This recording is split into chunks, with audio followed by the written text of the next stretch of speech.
ए वतन वतन मेरे आबाद रहे तू, मैं जहाँ रहूँ जहाँ में याद रहे तू। ए वतन मेरे वतन, ए वतन मेरे वतन। अस्सलाम वालेकुम, गुड मॉर्निंग, गुड इवनिंग, जिस वक्त भी आप देख रहे हो, टीचर्स वर्ल्ड की जानिब से अब तमाम का इस्तकबाल करती हूँ तहे दिल से। Welcome to the YouTube, I welcome all the YouTube family, my YouTube family. And आप सोच रहे होंगे कि आयशा मैम को क्या हो गया, ये गाना गाने लगी। बात ये नहीं, बात ये है कि 2 वीक्स के बाद आपको 15 अगस्त है एंड मैं चाह रही थी कि स्कूल्स जो है अपने लास्ट मोमेंट प्रिपरेशन से बचे और कुछ ऐसे एक्टिविटीज, प्रोडक्टिव एक्टिविटीज करवाएं बच्चों से जिससे उनको जो है ये जज्बा जो है पेट्रियाटिज्म का या मुल्क के तरफ जो है लगाव, जो कनेक्ट पैदा हो, वो जोड़ हम पैदा करने में जो है कामयाब हो सके। So I came up with some of the activities, इस उम्मीद के साथ कि तमाम एजुकेटर्स और स्कूल के ओनर्स, मैनेजमेंट और टीचर्स तमाम लोग देखेंगे and see to it that these preparations continue over a period till the main event, okay, and even after that the essence is carried out. So let's get started. Like, share, comment and subscribe to my channel and don't forget to press the bell icon so that you get notified. और हाँ, please complete video देखिए। So let's get started. सबसे पहले आप शुरू करेंगे कि theme 2 weeks time है, तो 1 वीक जो है बेशक पेट्रियाटिज्म ही थीम रहेगा, लेकिन अगर first week patriotism, love towards one's country है, सेकेंड वीक में आप कॉन्ट्रीब्यूशंस की बात करिए, ठीक है, कॉन्ट्रीब्यूशंस को अपना थीम रखिए and obviously contributions of Indians for the development of the world around, या फिर जो भी है इस तरीके से, तो आप उसको भी जोड़ेंगे कि love towards one's country. And ये contributions should also make the student feel that हाँ, इंडियंस का इतना योगदान है और अब फिलहाल ये प्रॉब्लम्स है और इंडियंस क्या कर सकते हैं ग्लोबल सिनेरियो में। So somewhere try to connect these dots in these 2 weeks, ये 2 वीक्स में। एंड सोशल स्टडीज डिपार्टमेंट के टीचर्स को खास रिक्वेस्ट ये है कि ये 2 वीक में आप खास एक्टिवेट हो जाइए, अपना जो कंटेंट है उसको एक जगह पर करके उसको डिवाइड करिए कि अगर मैं प्राइमरी क्लासेस में ये 2 वीक्स कुछ करवाना है तो कौन से लेवल पे क्या करवाना होगा, मिडिल स्कूल के क्या एक्टिविटीज रहेंगे, हाई स्कूल के क्या एक्टिविटीज रहेंगे। इस तरीके से आप इसको डिवाइड कर लीजिए। An important role to be played by social studies department. इसका मतलब ये नहीं कि दूसरे टीचर्स जो है अब उनका है सोशल स्टडीज का, हम नहीं करना। Social studies teachers will convey the message through other departments also. Her language का योगदान होना है, हर लैंग्वेज का कॉन्ट्रीब्यूशन होना है इस पर्टिकुलर प्रोग्राम को सक्सेसफुल करने में, ठीक है। Let's start with, let me recall that आप लोगों से मैंने हाउस सिस्टम की बात की।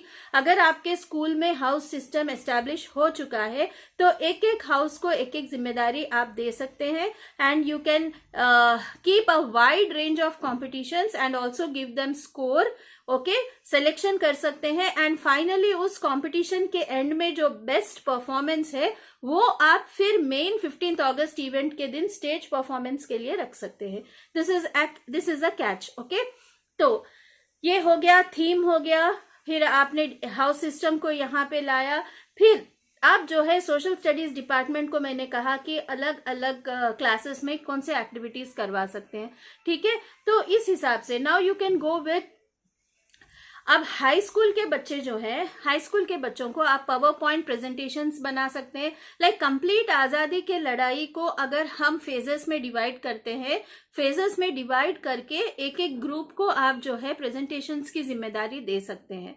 और कुछ हाई स्कूल जो अब स्कूल छोड़ने के उसमें है, 9th और 10th क्लास के बच्चों को आप ऐसे दे सकते हैं कि like what will be the contribution of youth, हमको अब करना क्या चाहिए, इंडिया को ग्लोबल लेवल पे एक बिल्कुल जबरदस्त मुकाम देने के लिए अब क्या जरूरत है, ऐसे टॉपिक्स को लेकर 10th क्लास के बच्चों को 10th के ग्रुप्स में दे दीजिए और वहां पे आप इमीडिएटली कंटेंट मत प्रोवाइड करिए। Let the students themselves explore, उनको थोड़ा सा रिसर्चर्स बनाइए, लेट देम एक्सप्लोर कि अभी क्या है प्रॉब्लम सिनेरियो में। जब वो ग्रुप वाइज कॉम्पिटिशन्स कर लेंगे, जब वो आप 10th क्लास के सपोज आपके पास 3 सेक्शन है, 3 सेक्शंस के बच्चे अलग अलग अपने अपने जो है कंपटीशन के नियत से वो लोग जो है एक्सप्लोर कर रहे हैं and they are collecting information, compiling it in the form of presentation, then just imagine उनका कितना होगा, like how much they will learn. ठीक है, इससे हटके आप कंटिन्यूअस असेंबली में रेगुलरली ये 2 वीक्स में इवन छोटे बच्चों से बड़े बच्चों से कुछ ना कुछ बोलने लगाइए रिलेटेड टू, जैसे मैंने कहा पेट्रियोटिज्म है, पेट्रियोटिज्म से रिलेटेड उनके कॉन्ट्रीब्यूशंस, आज़ादी की लड़ाई और ये जज्बा कैसे हुआ, क्या हुआ, ये कभी रोल प्ले की शक्ल में, कभी स्पीच के शक्ल में, कंटिन्यूअस ये 14 डेज जो है आप इस तरीके से प्लान कर सकते हैं। ठीक है, कुछ ना कुछ बात करना है, या फिर कोई पेट्रियोटिक सॉन्ग है, या फिर कोई राइम है छोटे बच्चों का, या फिर जो है कुछ स्पीच है इस तरीके से, या फिर ऐसा एक सिनेरियो जिसमें कि इंटरव्यू लिया जा रहा है कि अभी इंडिया में क्या क्या चीजों की कमी है, क्या आना चाहिए। यू इवन टीचर्स जो है अपने माइंड को एक्सप्लोर करिए and come up with wide range of activities. ठीक है, और उसके बाद आप एक ये भी कर सकते हैं कि बच्चों से, अलग अलग बच्चों से जो है जैसे मिडिल स्कूल में स्लोगन्स का काम कर सकते हैं, स्लोगन्स और कैंपेनिंग। ठीक है, वो लोग स्लोगन राइटिंग की एक कंपटीशन रखिए, वहां पे वो लोग बेहतरीन स्लोगन्स बनाएंगे, पोस्टर मेकिंग करेंगे और वो सारे पोस्टर्स को आप स्कूल के कैंपस में डिस्प्ले करिए। I am not telling which day what you have to do, over this period of 14 days you try to complete these things. ठीक है, अभी छोटे बच्चों का जो है कैसा होगा, छोटे बच्चों को हमेशा जो है वो जज्बा को जगाने के लिए try to connect to the tradition, to the culture of India, to the different types of people in India। तो इसका एक आप एग्जीबिशन रख सकते हैं, एग्जीबिशन जहां पे आप tradition and culture and food को जो है एक्सप्लोर करेंगे।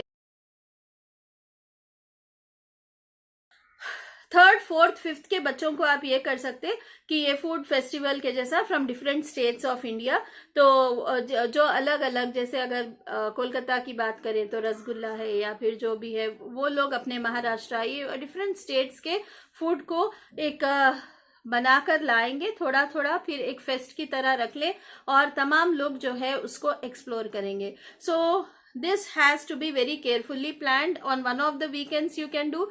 ठीक है, मेन इवेंट से पहले ये कंपटीशन भी आप रख सकते हैं, जाके फूड, क्लोथिंग फेस्टिवल, या फिर डिफरेंट ट्रेडिशंस, वैल्यूज, कल्चर्स, ये जैसे मैंने कहा पीपीटी प्रिपरेशन। और बड़े बच्चों का भी एक एग्जीबिशन रख सकते हैं जहां पे आप तमाम आज़ादी के लड़ाई को जो है मॉडल्स के जरिए बच्चे डिपिक्ट करेंगे, प्रेजेंटेशंस को बताएंगे। तो वो जो आप सोशल स्टडीज या फिर या जो भी एक एग्जीबिशन टाइप रख देंगे, एक 2 क्लासरूम्स को एम्प्टी करके, वहां पे तमाम एक सीक्वेंस वाइज आज़ादी की लड़ाई को प्लान करेंगे, जहां बच्चे मॉडल्स भी बनाएंगे।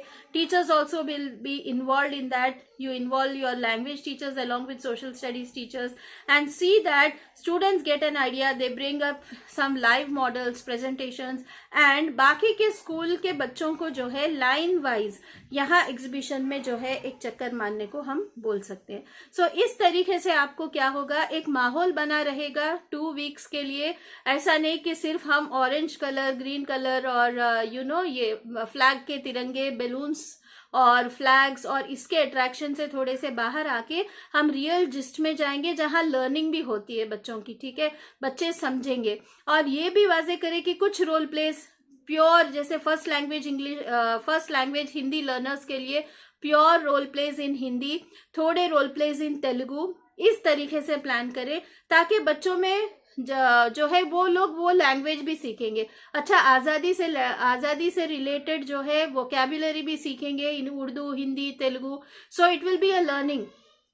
Okay, so involve them in these activities. अब रही बात थोड़ा सा हटके और थोड़ा बड़ा सा प्रोजेक्ट, ये है आप बड़े बच्चों को 9th एंड 10th के बच्चों को बोल सकते हैं कि एक डॉक्यूमेंट्री प्रेजेंट करो। डॉक्यूमेंट्री प्रेजेंट करो, इसमें बच्चे जो है अपने अपने जो हेरिटेज बिल्डिंग के साइट्स है उस साइट्स को जो है एक्सप्लोर करें और उनके मेंटेनेंस को देखें, कुछ अतराफ के लोगों से बात करके एक छोटा सा अपना रिपोर्ट बनाएं और बोलें कि किस तरीके से हमारे इंडिया में मेंटेनेंस का जो है हेरिटेज साइट्स को ले लेकर है। सिमिलरली अगर मोहल्लों में एरिया वाइज कुछ बिल्कुल स्लम एरियाज वगैरह है जहां रोड सही नहीं है, अच्छे नहीं है, तो बच्चे डॉक्यूमेंट्री उस पर भी बना सकते। तो ऐसे कुछ टॉपिक्स देके बच्चों को प्योरली डॉक्यूमेंट्री वीडियो मेकिंग क्या जो है एक प्रोजेक्ट दीजिए, and if possible attach those marks in fourth coming essay also.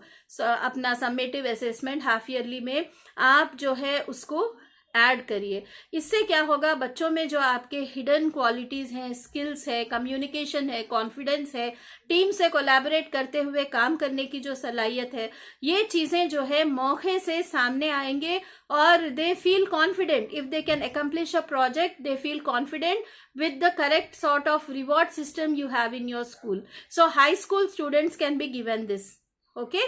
और इस तरीके से फिर अपने अपने छोटे छोटे रिकॉर्डिंग्स बच्चों से कह सकते हैं कि आपकी स्पीच, अगर बच्चों को हर एक बच्चे को जो है असेंबली में बात करने का मौका नहीं मिलता तो कुछ बच्चे जो मायूस ना हो उनको आप सेलेक्ट करिए, ये फीलिंग ना आने के लिए कि मैम जो है सिर्फ थोड़ों को ही चांस देती है। Select them and when you do this for 14 days, you know maximum जिसको भी बात करना है, जिसने भी प्रिपेयर किया है, दे कम आउट एंड स्पीक, उससे भी क्या है स्पीकिंग स्किल्स बढ़ेंगे। तो this is how you can plan your independence day. And even teachers, ये 14 days में टीचर्स भी अपना छोटा सा मैसेज दीजिए, ठीक है? छोटा सा हम वैल्यू जो सीखते हैं, जो फ्रीडम फाइटर्स है, ऐसा कौन सा जज्बा होगा उन लोगों ने कि हर चीज को सैक्रिफाइस करके उन्होंने हमें जो है ये नेमत दी, ये आजादी की जो नेमत है, तो उसके लिए कौन से वैल्यूज होंगे। Let the teacher come and speak out on some of the values. उसमें क्या है, बच्चों को खुशी होगी कि हाँ हमारे टीचर ने बात की। So for this 14 days let the school celebrate the theme of patriotism, love towards one's country, contributions, and how can we build, how can we raise India to a level that is, in the global scenario we can, India has its place. तो इस तरीके का preparation it can be done. Wishing you all the best and lot more ideas to share. You can see in the description box